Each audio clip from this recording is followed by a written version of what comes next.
Though most anime and manga these days look like they were made in some automated factory, some of them do have a unique feel to them. Usually it's because of the theme or the art style, rarely because of its world or characters, but occasionally we will see a very talented author who has a specific and distinctive way of writing. One of these people is the creator of Mirai Nikki, Sakae Esuno, whose works are easily recognizable among others. And today we will both finish an old commission and talk about his last big work, The Big Order. So drink with me whenever you hear something that's similar or identical to Mirai Nikki. Created by Studio Asteroid, this anime tells us a story about a guy named Eiji Hoshimiya. He's black-haired, big-eyed, a bit idealistic and overly emotional buffoon, and most people in class hate him. However, he has a terrible secret. He is responsible for fucking the world in ways which all the current superpowers can only dream of, killing nearly 90% of people on Earth or something among those lines, and because of this he's very dark, angry and emotional, and his life would be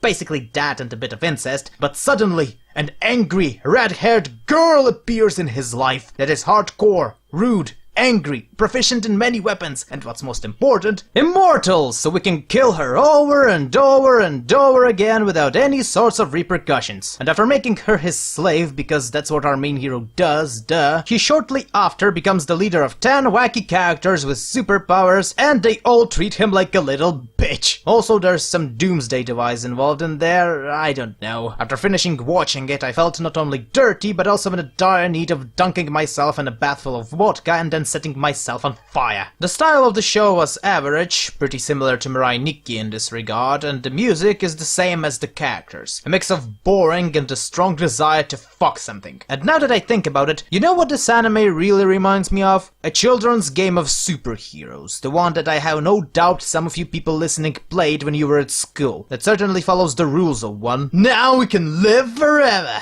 Oh yeah? Well, now I can control water and drown you! Oh yeah? Well then I'll combine my powers with her and stupefy you! Oh yeah?